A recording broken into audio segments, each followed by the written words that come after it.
各位朋友，大家好，欢迎来到韭菜不香。今天我们要聊一只大家都很熟悉，但最近又重新变得很有争议的美股 Meta Platforms， 股票代码 META。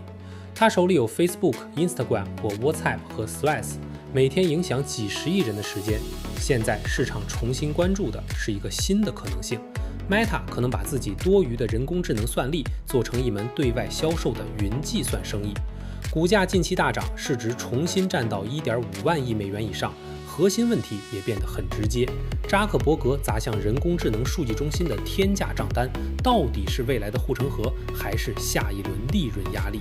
今天我们就一起来看看到底发生了什么，同时也感谢大家的点赞、订阅和关注，这是对我们团队持续创作内容的最大鼓励。2004年，马克·扎克伯格从校园社交网站起步，后来 Facebook 走向全社会，又陆续买下 Instagram 和 WhatsApp。他最核心的能力就是把几十亿用户的注意力、兴趣和社交关系变成广告主愿意付钱购买的精准流量。用户刷动态、看短视频、发消息，表面上是免费使用产品，后台真正运转的是一台巨大的广告分发机器。这台广告机器太强了，强到足以支撑扎克伯格一次又一次战略转向。移动互联网来了， Meta 把广告搬进手机；短视频来了， Meta 用推荐算法对抗 TikTok； 元宇宙烧钱的时候，广告业务继续提供现金。现在人工智能时代来了， Meta 又开始把数据中心、芯片、模型、智能眼镜和商业智能客服放到同一张牌桌上。所以这次市场重新兴奋的地方，不是 Meta 又多了一个普通应用，而是它可能把过去最被质疑的一笔开支包装成一条新的收入线。广告仍然是基本盘，人工智能算力则可能成为新的想象空间。最新的官方财报也说明了这一点。2026年第一季度 Meta 总收入达到 563.1 亿美元，同比增长 33%。这个增速放在一家 1.5万亿美元级别的公司身上，其实非常夸张。更重要的是，它不是靠一个小业务拉起来的，而是广告主业继续强劲。Meta 家族业务收入 559.1 亿美元，营业利润269亿美元。Reality Labs 收入只有 4.02 亿美元，却亏损 40.28 亿美元。简单看， Meta 现在仍然是一家公司组应用在疯狂赚钱，现实实验室在持续烧钱的公司。广告端的数据也很关键。第一季度 Meta 家族应用广告展示次数同比增长 19%， 平均广告价格同比增长 12%。 为了方便讲解，我们可以把这件事拆成两个画面，一边是用户看到的短视频、帖子、动态和信息流越来越多，另一边是广告主愿意为这些展示支付更高价格。广告展示量涨，广告价格也涨，这就是广告平台最好的组合。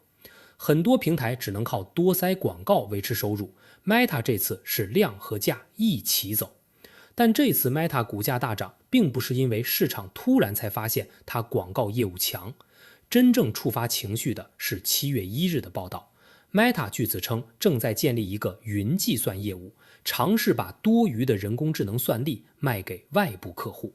这个计划有媒体称为 Meta Compute， 意思是 Meta 可能不再只是把数据中心和芯片留给自己用，而是像亚马逊云、微软云、谷歌云那样，把一部分算力开放给企业和开发者。这里要说清楚，这目前是媒体报道的计划， Meta 还没有把它作为一个已经正式落地的业务公开宣布。这个新闻吸引人的地方在于，它改变了市场看 Meta 人工智能支出的角度。过去2年，投资者最担心的是扎克伯格是不是又要开始烧钱。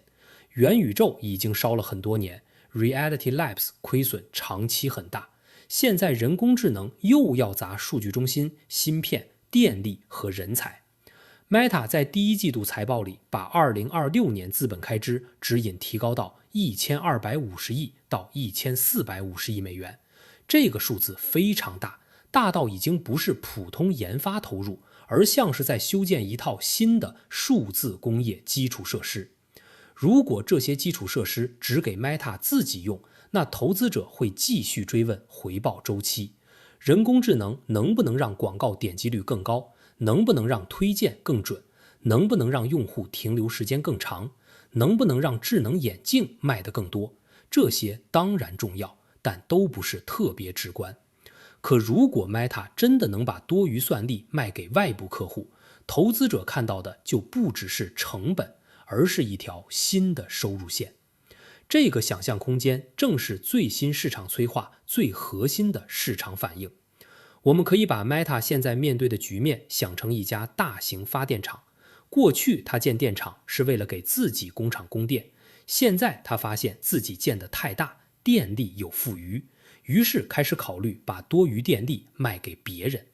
人工智能算力也是类似逻辑。Meta 为了训练模型、推荐内容、服务广告系统、支持智能助手和智能眼镜，必须拥有大量芯片和数据中心。如果某些时段或某些区域有多余能力，卖出去就可以降低闲置成本，也能让市场相信这些资产不是单纯的烧钱设备。但这个故事不能只看乐观面，云计算市场不是一个空白市场。亚马逊云、微软云、谷歌云已经耕耘多年，客户关系、销售体系、开发者生态、安全合规、计费系统、企业服务经验都非常深。Meta 有强大的内部技术和海量基础设施，但它过去不是一家对企业卖云服务的公司。把内部算力系统变成外部客户愿意买、敢用、长期依赖的商业产品，中间隔着很多运营能力。这就像一个餐厅自己有很强的中央厨房，不代表它马上就能变成给全城餐厅供货的供应链公司。内部使用和外部服务是两种不同能力。Meta 的优势是算力规模、人工智能模型、广告系统和推荐算法经验，劣势是企业云市场的销售文化、客户支持和生态心智。客户买云服务不只是买便宜算力，还要买稳定性、数据安全、开发工具和长期可预期性。这条报道对另一类公司冲击更直接，就是 CoreWeave、Nebius 这样的新型人工智能云公司。这些公司过去的故事是，大型科技公司和人工智能创业公司需要大量图形处理器算力，于是他们提供更灵活的算力租赁。可如果 Meta 这样的巨头自己建的越来越多，甚至反过来卖多余算力，那这些新型云公司的商业故事就会被市场重新审视。Meta 大涨， CoreWeave 和 Nebius 这类公司下跌，背后就是这个逻辑。不过把 Meta 和亚马逊、微软、谷歌直接对标也要小心。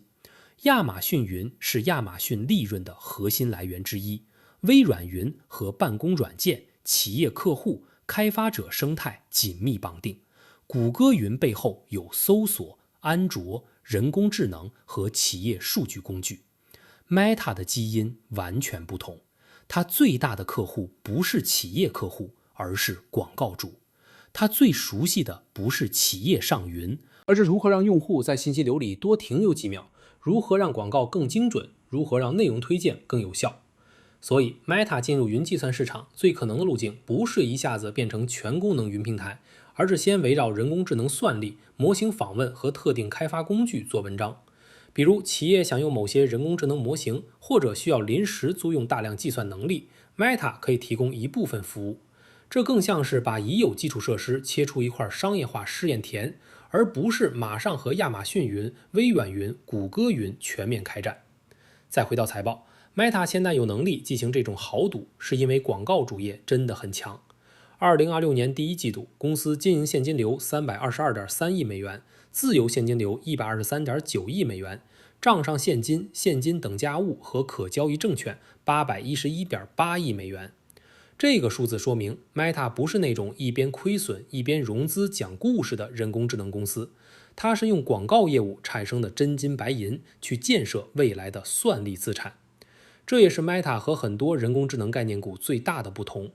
很多公司讲人工智能讲的是未来可能收入，Meta 讲人工智能背后是一个已经在赚钱的广告帝国。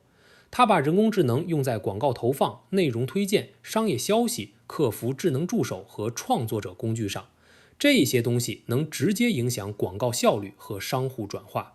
换句话说， Meta 的人工智能不是完全悬在空中的故事，它已经在改造原来的广告机器。比如广告主最关心的不是模型参数有多大，而是投出去的钱能不能带来订单。 Meta 如果能让广告素材投放自动优化，小商家就不需要像以前那样自己研究广告系统。未来，一个卖衣服的小店，一个做课程的个人商家，一个开餐厅的老板，可能只需要告诉 Meta 自己想卖什么，平台就能自动省素材，自动找人群，自动优化预算。这个方向如果做成， Meta 的广告平台就会更像一个人工智能销售员，而不是简单广告面板。WhatsApp 也是一个容易被低估的入口，很多美国投资者更熟悉 Facebook 和 Instagram， 但在很多海外市场， WhatsApp 是商家和消费者沟通的主要工具。Meta 如果能把人工智能客服、商家消息、支付和广告串起来， WhatsApp 就不只是聊天软件，而可能成为商业服务入口。市场讨论 Meta 的云计算计划，其实也应该放在这个更大的背景里。Meta 正在把人工智能变成广告、聊天、商业和设备的共同底层能力。当然， Meta 的另一个老问题也没有消失，那就是 Reality Labs。 过去几年，扎克伯格为了元宇宙投入了大量资金，但虚拟现实头显和元宇宙社交的普及速度远低于当年市场想象。Reality Labs 第一季度继续亏损40多亿美元，这个数字放在任何普通公司身上都很夸张，只不过 Meta 的广告业务太强，能够把这个亏损包住。但现在元宇宙故事并没有完全消失，它只是换了一个更容易被消费者接受的入口——智能眼镜。Ray-Ban Meta 智能眼镜已经让市场看到一点新的消费电子可能性。和头显相比，眼镜更轻、更日常，也更适合把人工智能助手带到真实世界。如果未来用户通过眼镜拍照、听音乐、翻译、导航、问问题， Meta 就有机会在手机之外争夺下一代交互入口。这也是扎克伯格这轮人工智能豪赌的关键。他不只是想做一个聊天机器人，也不只是想优化广告，他想要的是一个贯穿应用、广告、设备和算力的系统。Facebook 和 Instagram 提供用户和内容， WhatsApp 提供沟通和商家入口，智能眼镜提供现实世界入口，云计算业务可能提供外部收入和开发者生态。这个拼图如果成立， Meta 的估值逻辑会比单纯社交广告公司更丰富。但风险也很清楚，资本开支提高到1250亿到1450亿美元之后，未来折旧和运营成本都会上来。数据中心不是一次性花钱买完就结束，它需要电力、冷却、维护、芯片更新和网络连接。今天多建一点，明天账上就多一份折旧压力。